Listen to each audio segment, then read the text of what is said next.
you say yes to something, in the moment that feels good to you and to whoever's been asking you to do that thing.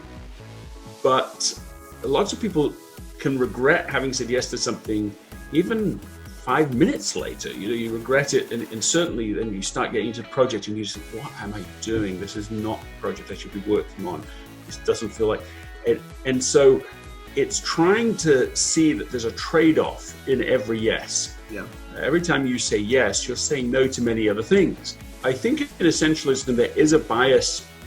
I think there is a bias for saying no, but it's not really even that. It's a bias for being aware of what you're saying no to every time you say yes. It's just recognizing that every decision, like you don't make a decision in a vacuum.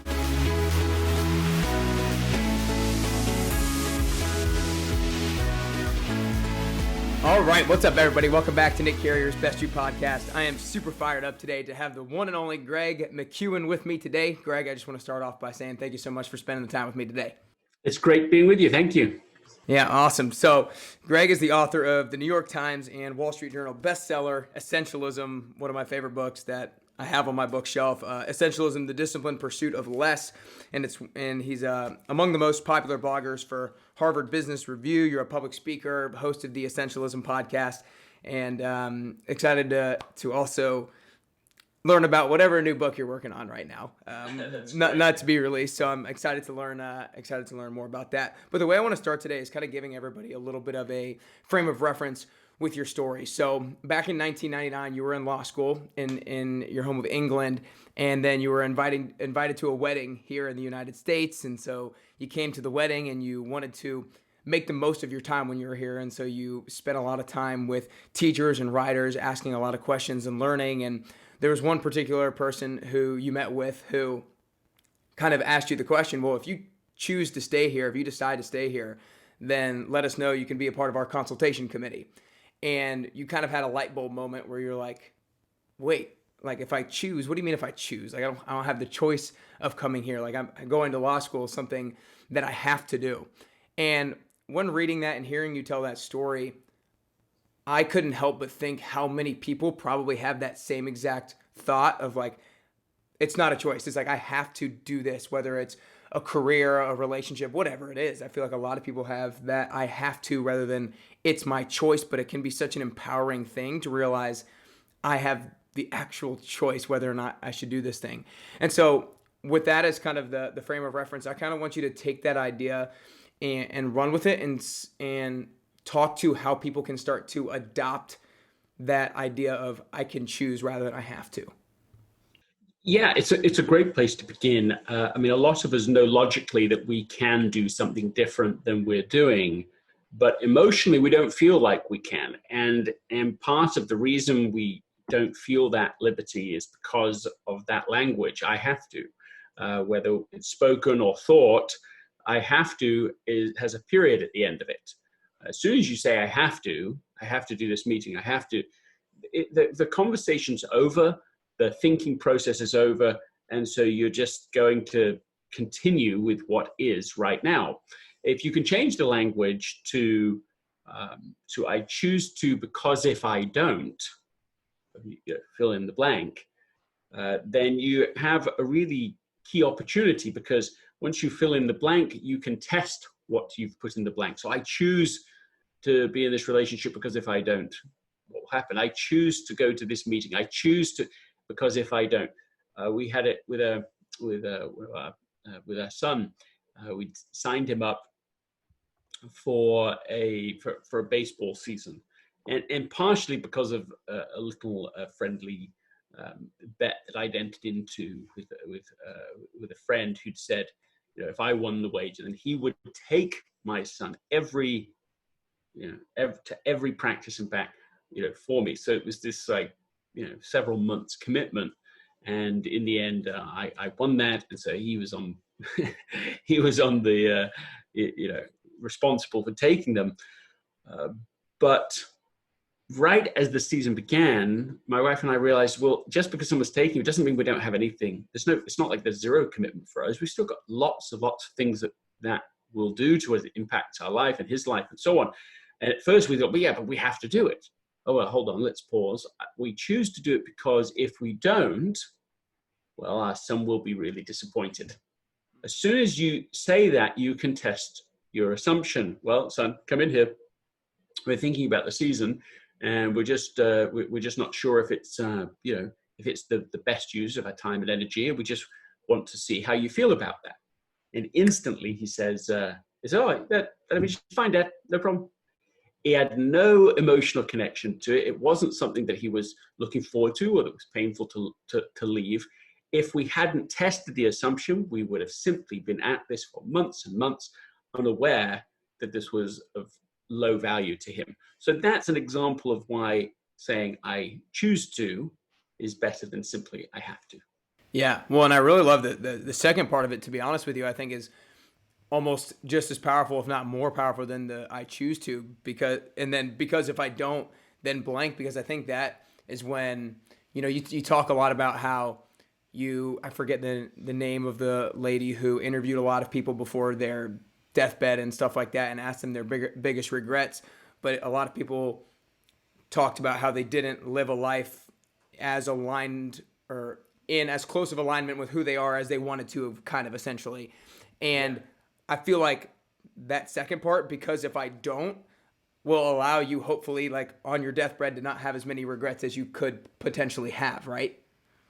Yeah, I mean, that's right. That's a nice way of thinking about your decision making. If I don't do this, what is the proper consequence? What's the big, how will it affect me a week from now, a month from now, especially, at the end of my life? Will this thing matter? And once you start using that lens, you find that very playing the long game helps you to see that some things you think of as being quite trivial are actually exceedingly important, and some things you think are really important actually don't last. You don't even need an 80-year test. They don't last 80 days. I know that I keep a journal and a planner pretty consistently over the years, and one of the observations I have looking back now, I was just interviewed for a piece in the New York Times, and it's all about the extraordinary power of mundane moments. That I was looking back and reading through my journals a few years later and found that lots of things I'd written I thought were important and they just didn't matter at all. But a game I had played with one of my daughters, I'd written in some detail, and that just jumped off the page as being that this is what life is made of. This is what matters. And yet how easy it is to think in the moment, oh, that's nothing. That's just, that could happen any moment. That doesn't matter. There's so many other pressing things. And so I do think the long-term test is a good one for being able to assess the importance of a given activity.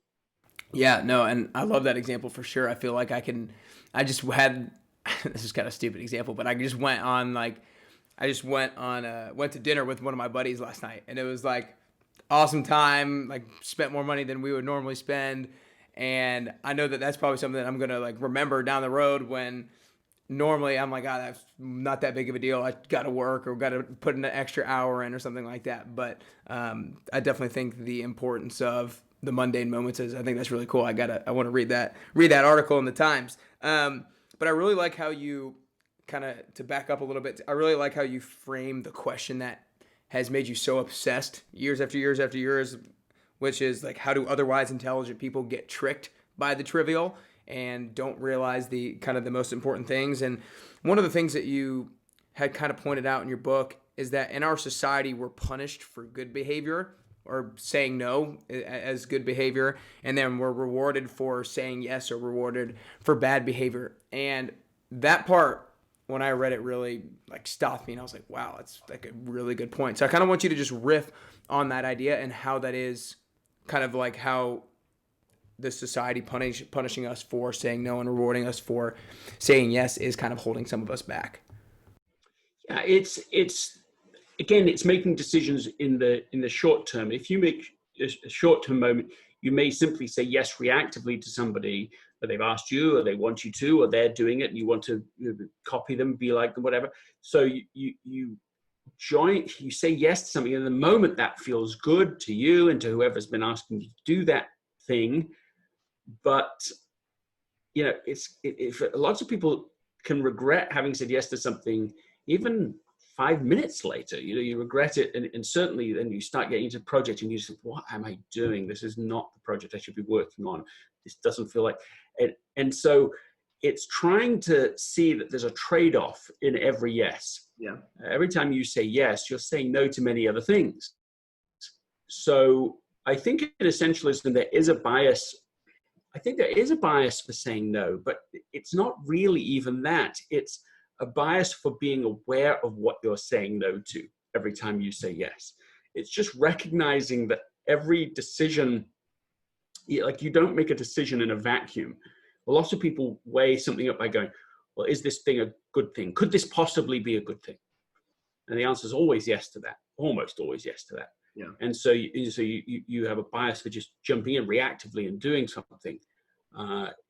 If you pause, ask a question, if you pause and push back, if you pause and just say, oh, let me get back to you. Let me check my calendar and I'll get back to you on this issue. As you do that, what you find, people might not love that response. They might not be thrilled that that's your first response, but what you'll gain is longer term respect, so that you can come back to somebody and say, well, listen, this is what I think I can do this week, or this is what and suddenly you're negotiating, you're going to give them a better return. You're going to give them good value. You're going to do something that's useful, but you're not going to be so reactive in the moment. Yeah, no, I think that's key. And so is that kind of what is being able to define what the reason is you're saying no? Is that what can help give people the courage and the strength to actually say no to others? Because a lot of people don't want to say no because they're going to hurt the other's feelings and they're the people pleaser type. And so is the way that person gets over that by having confidence as to what they're saying no to? Yeah, I do think there's something to that. I mean, I think that if you go through your life, or just even through your day, without a plan for what is important, if you haven't taken the time to think about that, you'll simply be a function of other people's requests for you. Yeah. And the risk with that is that those people asking things for you have probably not prioritized themselves, and they almost certainly haven't prioritized for you. So they're just, they have their agenda, and that's fine. And they've got sometimes those requests come with almost no thought at all. I know sometimes I make requests of other people very reactively. You have an idea, and the space between idea and the email being sent is almost nothing. You just think, and it's done. And now you've made a request of somebody. Now something is in motion. If we get to the point that we're just reacting instantly to those things, then we really lose a great deal of control in our lives. I just got an interesting email from a listener to the Essentialism podcast. Her name's Joe Davey from England, and she wrote to me to say that since reading Essentialism, every day she started asking the question, what is the most important thing I need to do today? Yeah. And that's it, a very simple question. At first, the answers that she got were mostly to do with work. Over time, it became more self-preservation type of answers. And then one day, in the midst of this ongoing habit, she gets a call from her dad saying, look, your mum's in the hospital. It's nothing serious. Don't worry about it. Everything will be fine. And you got way too much on your plate to bother doing anything else. But it's all fine. Just want to let you know. And she said that as she asked that question, what's the most important thing I need to do today? Suddenly, the answer was really clear and different. She says she remembers where she was, what the weather was like outside. Everything seemed to stand still as she knew that what the most important thing to do today was go to the 2-hour journey to the hospital to be with her mother. She goes there, she talks to her, I love you, Mum.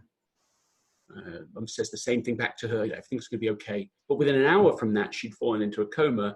And within a week of that, she unfortunately was, turning off the life support machine, and that was it. And she said, how different that moment could have been if she hadn't been aspiring to be an essentialist and asking that question that day, I think that's an example of the power of starting to really be thoughtful about what we say yes to and what we say no to.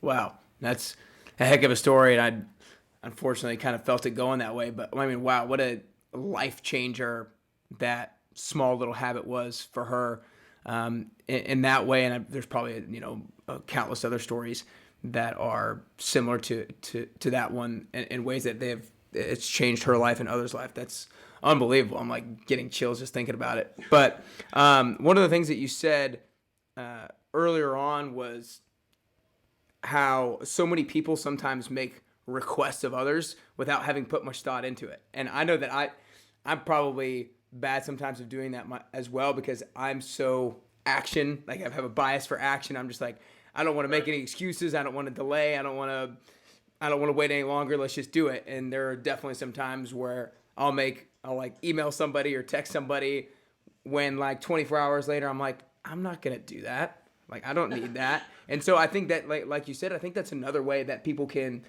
gain confidence in having the slow yes, right? I think that's something that you say in your book, practice having a slow yes, because realize that the other person's request probably doesn't have that much, or might not have that much thought behind it.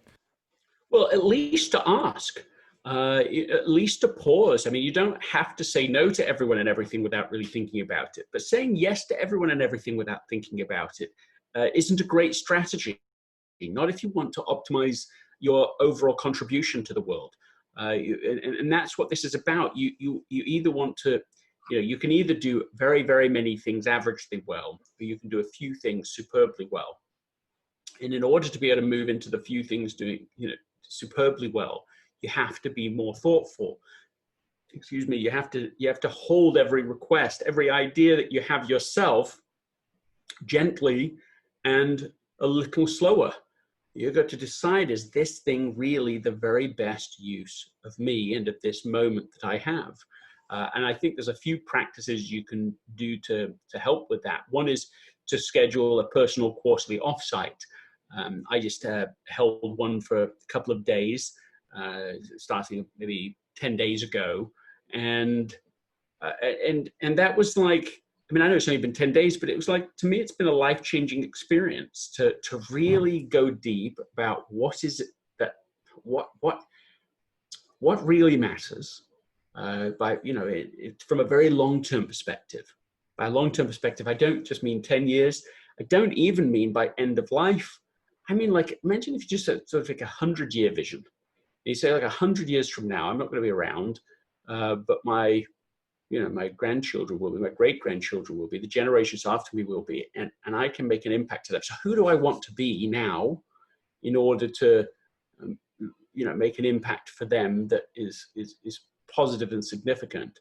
And as you start to think about that deeper question, or another question, who do I want to be?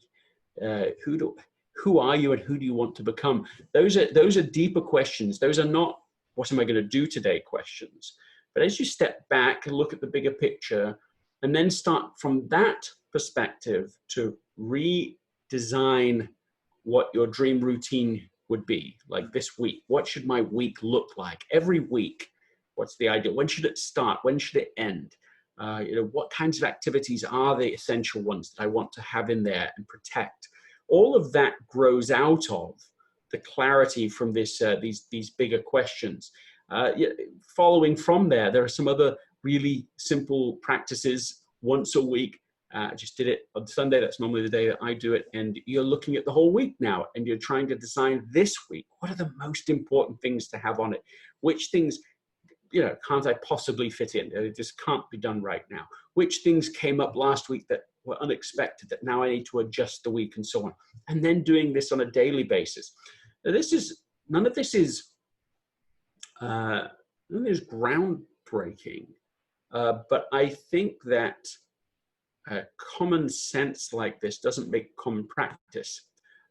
And I think there's lots of people listening to this, watching this, that might feel, if they're honest, well, I don't really plan quarterly. I don't really do it. I don't have written goals. Are they written? Do see them clearly? How confident are they that those are the right goals versus just a bunch of things I've heard other people do? Do they take an hour or two on a weekend to design their week? Are they taking time at the beginning and end of their day to really make sure they're clear about what the most important thing is to do today? If they don't do those things, that's completely fine.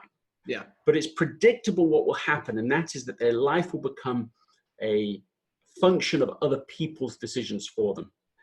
They'll start to spend more and more time in social media than they used to. They'll spend more and more time doing actually quite trivial things, faster and faster, busier and more reactively, but really not actually moving them forward. And so in the end, if you don't prioritize your life in the way I'm describing, someone else will. Yeah. I love a quote you either say in a talk or in your book, that if you don't deliberately design your day or deliberately design your life, then others are gonna design it for you. And kind of along the same topic, I interviewed Nir Eyal, author of Indistractable, and he has a quote in there that says, you can't call something a distraction unless you know what it's distracting you from. And that's, I feel like, kind of along the same lines. And to kind of back up a little bit, I know that quarantine and COVID gave me a great chance to kind of look at the bigger picture, because I was here in Nashville, and then when quarantine happened, I decided to go home to Atlanta and stay with my parents for a little bit. And then when I came back, I had previously having left, I was practicing my non-essentialist behaviors and had like a lot of sticky notes everywhere, right? And then I came back and I look at these 20 sticky notes and I'm like, why the hell was I working on that? I was like, that was not important whatsoever. And so to kind of stay on this idea of like, we need to take the time to look at the bigger picture. We need to take the time of having a vision, because that's what I talk about in terms of getting closer to the best version of yourself. You have to have a vision of what the best version of yourself looks like and what that person is capable of. And then that'll give you a framework for how to make certain choices as you go through life. But like you said, common sense isn't common practice. So what do you have to say to somebody to make them realize and make them actually take action on taking the time to implement these things? Yeah, I mean, it's an interesting question. I'm thinking about what you were saying about Nir. Nir's a friend of mine and a classmate of mine, actually, and his first book was called Hooked, and that's been quoted really widely and deserves to be. And I think that's what's at play, is to realize how hooked we are on various things. And he's particularly talking about in that book how to create products and services that hook the user. And there's a good reason why you would want to study that if you're a startup or a technology company. And not only would it be a good idea, lots of people have read that book, and lots of these people within these companies that I've done work with, Apple and Google and Twitter and Facebook and so on, have studied this in depth, and they have teams that are on the cutting edge of learning how to do this. And so they're testing it. Zuckerberg talks about there's really 10,000 Facebooks, because they're constantly testing every different aspect to see what the behavior is from the end user. That's what you're up against. Mm-hmm. This is not neutral. The things that are really easy in your life right now are generally things people have created for you to be effortless. Fast food is super easy. It's not naturally easy. Someone built a system that's in their favor. It makes them wealthy to make it easy for us to buy that product. And that's the same for almost all the technology, including almost all of the news right now, is to try and make us believe this is the most important thing you could be doing right now, is listening to this, watching this, reading this, no matter what else you have to do. This is breaking news 20 times a day. Breaking news, when you click on it, ends up being, often little more than gossip. Yeah. So-and-so tweeted about so-and-so, who tweeted back this so-and-so. This is what we're reading about. This isn't news. News is a deeper process. Journalism was my undergraduate, and news is about understanding something that's hidden. And so when we consume all of this stuff that's just been designed to grab our attention so that someone else gets paid. I mean, this is, you don't want to outsource your time and life to those forces. Yeah. You want to take control of it for yourself. You want to be able to say, what is it that I feel like I'm here to do? How can I turn down the noise? Maybe you have a social media fast for a week. You just say, no, 0, not going to do any. Mm-hmm. I worked with an individual who when I worked with him, I was doing it as part of it was a TV thing that we were doing. When I spoke to him, he admitted to spending 14 to 18 hours a week on Instagram. You just think of it. I mean, this is like basically a part-time job. That's how much time he's spending. And it wasn't just even at night or, I don't know, in the unproductive hours. It was just all through the day. He would just, whatever else he was doing, the next thing he would do would be on his phone and be consumed with that. That is a lot of control to give to somebody else. And when he took control back, he ended up giving his passwords to his spouse, and then suddenly he was able to have this time left to build his business, and he was able to spend that time building a business plan, and I was able to help him a little with that. And the trade-off's amazing. So this is essentialism. It's about taking back control. It's not a neutral world. People are trying to influence us. They're trying to control our time and energy and attention. Yeah. We're hooked to those things. And this is about being unhooked. This is about going, that is not what I want to spend my time doing. Even if I don't know what I should do instead, I don't want to be doing that. Even if what I get back is just space to be a little bored so I can think, I can imagine, so I can dream something different, it's still a good trade-off to start making. Turn that stuff way down so you can turn up the voice that will actually guide you to something great. Yeah, no, I love that. And I like that you brought up the journalism thing, because that's one of the parts of the book that really stood out to me, because especially I feel like it's so timely, because people do see something on the news and they react immediately without asking any further questions, right? It's immediately, there's kind of a reaction. And so, and I really love like how there's kind of a quote in the book, I think, of a journalist who talks about, it's about looking for what's not being said, or hearing what's not being said, looking for the stuff on the periphery.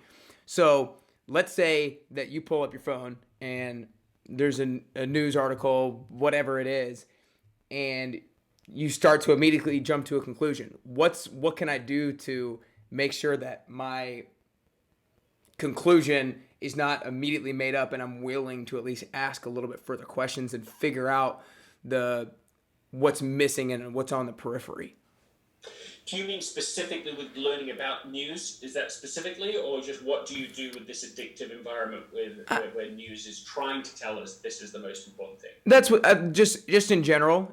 Like what can we do to make sure that we're not so quick to not take a deeper dive into whatever it is that we're getting information on? It could be another individual, right? It could be judging somebody at the surface, and like, what can I do to make sure I'm not completely jumping to a conclusion to who that person is, and I'm taking a step back and be like, okay, I need to actually look at what's on the periphery here. Yeah, we're entering as I see it, a dangerous season, and I think the stakes are as high as they can be. Because of all these factors we've just been talking about the technology addictions on the one hand, and then the invisible,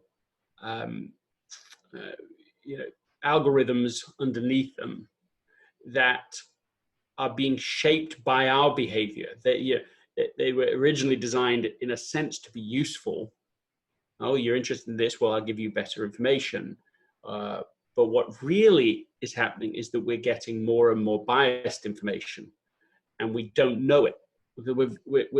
It's invisible to us. We're just going on Google again. We're just going on social media again. No, the more we click on certain things, the more information we're getting.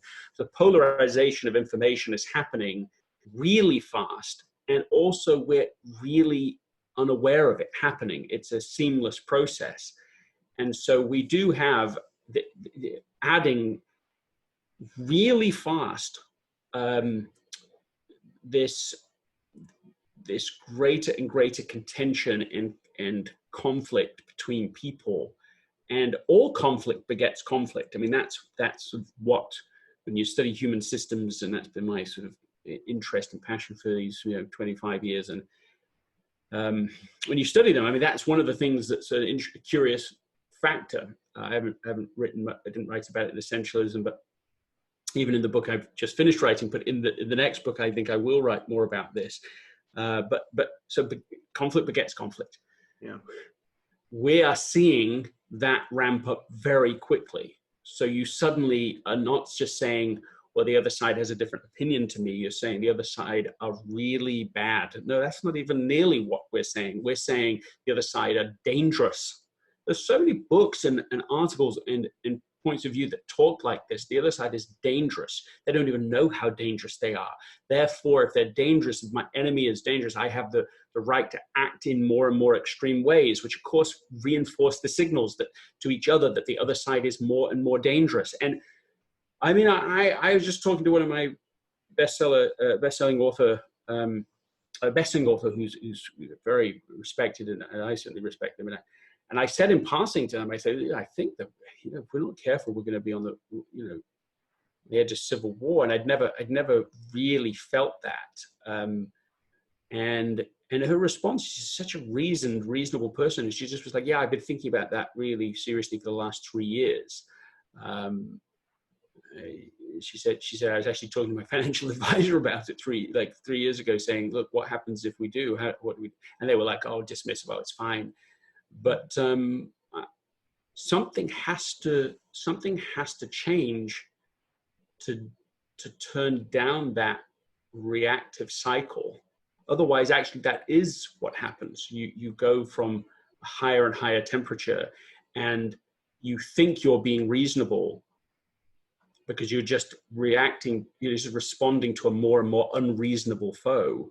Yeah. But you push yourselves into these corners at the extremity, and this is how wars happen. So and it's not obvious which forces are going to counterweigh these natural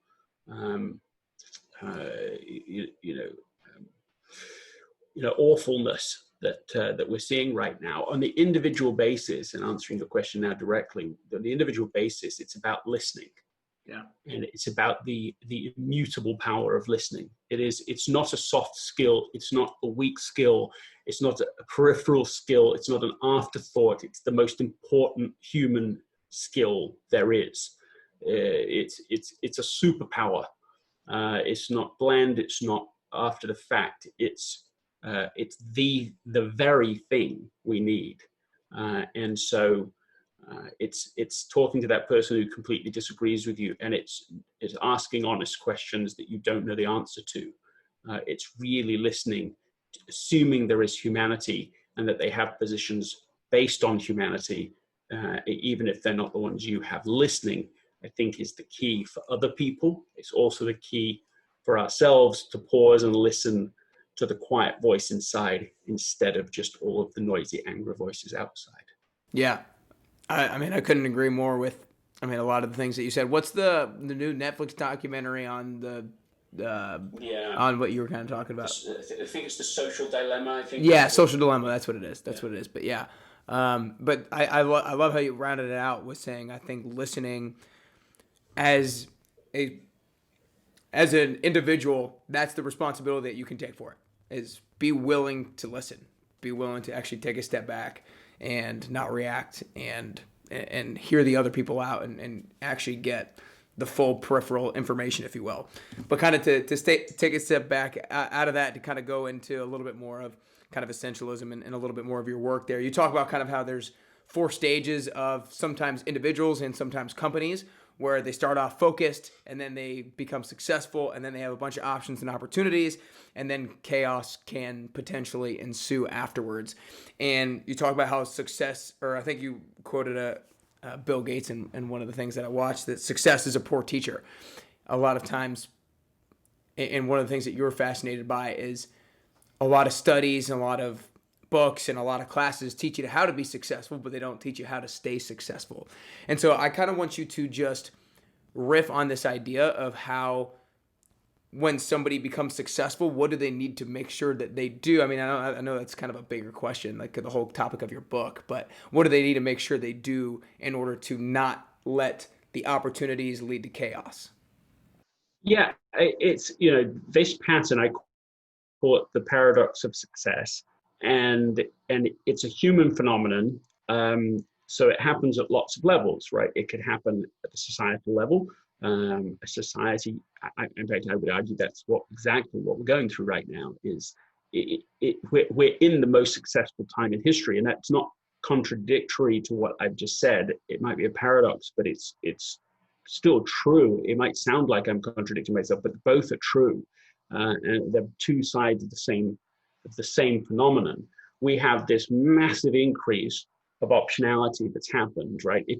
To be born today is to be born into literally, and not literally infinite, but really close to and approximating infinite options. You can learn almost anything, and for free, basically. You can, I mean, literacy rates are higher now than they've ever been before. The chance of dying in a war far lower now than at any time before. Chance of being born in democracy far greater now than at any time before. I mean, there's so many factors that say we are living in a time of great success. But with times of great success come excess, come our old responses are no longer fit for the new challenge. And so, just even what we're talking about, there's the navigation of explosion of information. There's so much more available and so much faster and at our fingertips. And the automation of information is itself has tremendous upsides and possibilities, but we are not yet skilled at handling that expansion of options. Peter Drucker makes the observation, and this was pre, this is pre-Google. This is think of that, just pre-search in the way we know it, pretty much pre-internet. But he just said, for the first time in basically human history, there's this exponential increase of choices. And therefore, we're going to have to manage ourselves. And he says a little, a little warning. He says, and society is totally unprepared for it. And that's exactly where we find ourselves. So there's been this massive increase in opportunity and options, and we are still operating in some, form or version of ourselves. So we as a result, we see stress increasing. As a result, we find ourselves in decision fatigue, in information overload, in opinion overload. And this is why we see this massive increase of anxiety. And all of these are problems of success. What do you do about it? You become an essentialist. You become far, far, far more selective. Yeah, we're not talking about a 5% increase, because there's not been a 5% increase in options. You must become the most extreme selective person you probably have ever met. Wow. To even stand a chance. You want to say, look, I'm just not going to news. So let's just not do news for a week. And if you think that's crazy, just go back and read the news from a week ago and see how important the information actually is. Not how important it seemed, but how important it really is. Fast from all of this. You could stop reading the news, certainly in a digital format, I think, for a month with no negative consequences whatsoever. Yeah. If you want to still be in touch, there's many publications that can be delivered to you that at least won't change based upon which article you read today. Yeah. So you have a slightly better chance of being more broadly informed and not so rabid in your consumption. So I think that it all comes back to the individual must feel more empowered to be more selective about what things you actually give your attention to. And I'm saying like 90% of the stuff we give attention to is actually trivial. Yeah. And so we need to be looking for just those 10% of things that we know. That stuff we know matters. High confidence level. Just try and cut out and silence the rest of it. So you have a prayer of a chance of being able to get still, to get discernment, and to feel that you are being led in your life, not by all the voices outside, but like Bronnie Ware, the Australian nurse that you were mentioning before. It's the internal voice of clarity that we're actually listening to and being guided by. Yeah, I love that. And I love how you ended that. I always talk about how the individual needs to define success for themselves. And one thing you've said is how we need to make sure that we're moving forward in life, listening to the inside voice rather than the outside voice. Don't listen to what outside voices kind of define as success, and don't listen to the outside voices tell you what choices you have to make. Like, you define it for yourself, listen to the inside voice, and be super selective rather than listen to what these other 5 people have varying opinions of and about. But I love that. But getting down here close to the end, Greg, so I think that kind of how I mentioned earlier, in order to get close to the best version of yourself, it's really important to try to gain clarity and kind of try to gain a vision of what that person looks like, what that person is capable of. And so a question that I asked myself for the first time about a year ago that was really impactful for me is the question that I'm getting ready to ask you is there a particular skill or piece of knowledge that the best version of yourself has that you don't currently have? So you're saying there's a future version of me that has become like a 2.0 version of me, and it's now consumed with some strength, some benefit, some wisdom that's beyond my current version, but I need to have in the future, and I hope to have in the future. That's right. Well said. Yeah, I think that I think patience would be one of the characteristics.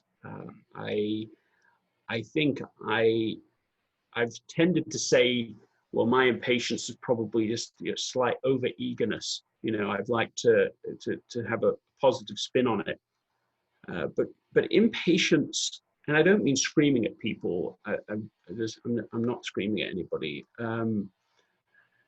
but just being. I looked at a picture of myself a while back, like within the last few weeks. We were just looking through family history pictures and pictures of when the children were younger.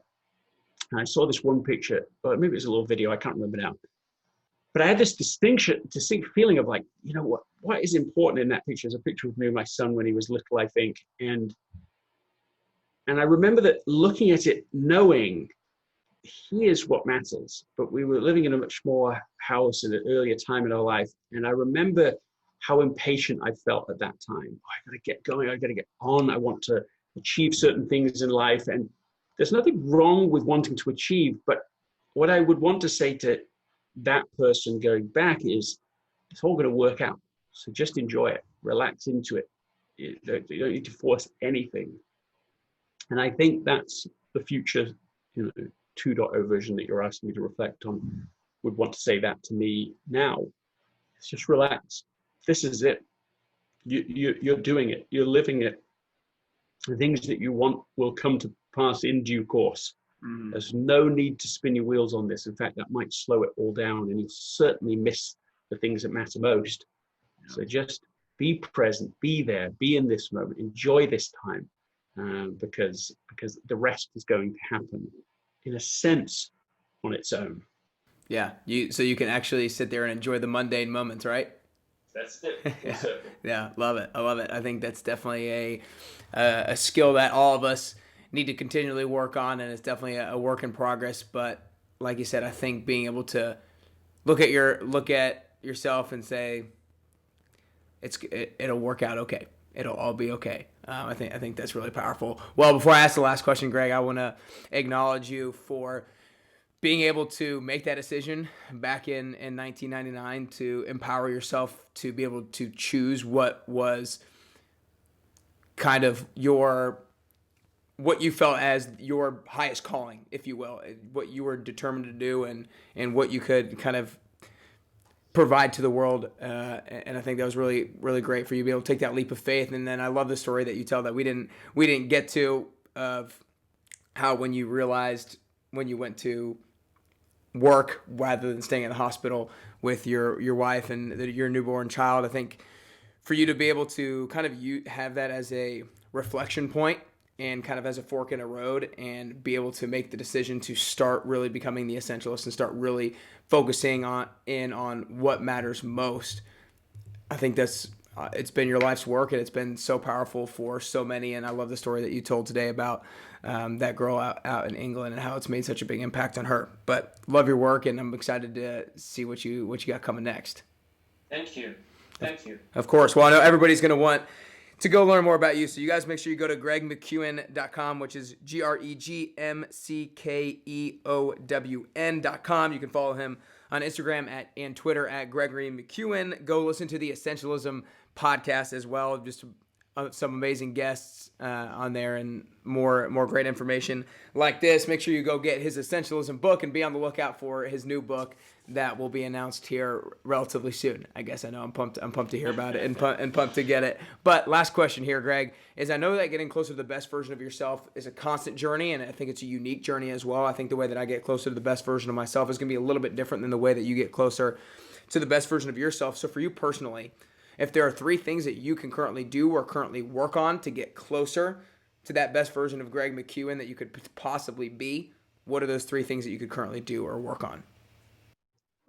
Yeah, I mean, the first thing is probably counter-cultural, maybe somewhat countercultural to the general guidance that would come with, your best you type thinking, and that is to let my agenda get swallowed up with an agenda that's bigger than me. I don't think you're just supposed to design your life. I think you're supposed to discern it.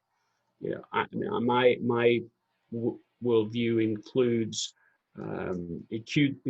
faith, and includes a strong conviction that I came here for purpose, and it was made for purpose, and a big part of life is to discern that, and to do that takes a certain. I don't think of myself as being especially humble, but it takes humility to discover it. So maybe more humility necessary, because you're saying, look, it's not my agenda. It's not other people's agenda for me either, but it's not just, well, I want this, and so therefore I'm going to get it. It's figuring out what the right pursuit is. And so that's I think is the first thing. I think the second thing is to take time every day, and I'm doing that now.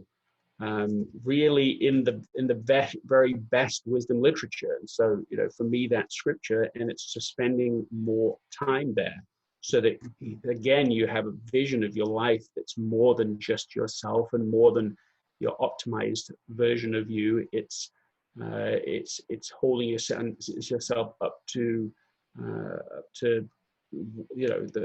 what a perfect person would look like, and how you might act and behave. And so I think a third thing would be to just be in this daily process of, well, to use it's a scriptural term, but repentance comes from the original translation of that word comes from a word called metanoia, and it means to see yourself, other people in the world with new eyes.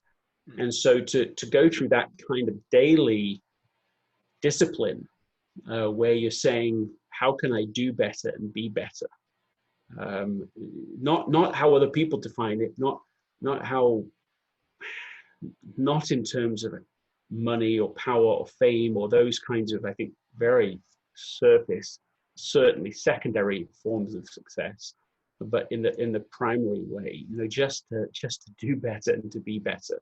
I've got miles and miles to go on that journey, but it's an act of genuine desire for me.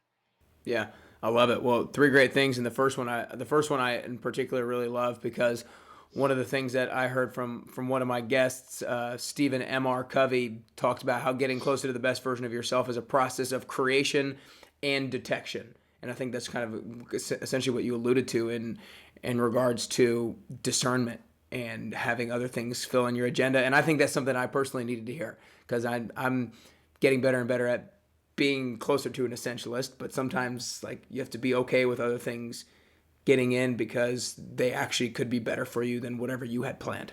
But anyways, Yeah, I think so. Three great things. I appreciate your time, Greg. Thanks so much. Bye for now.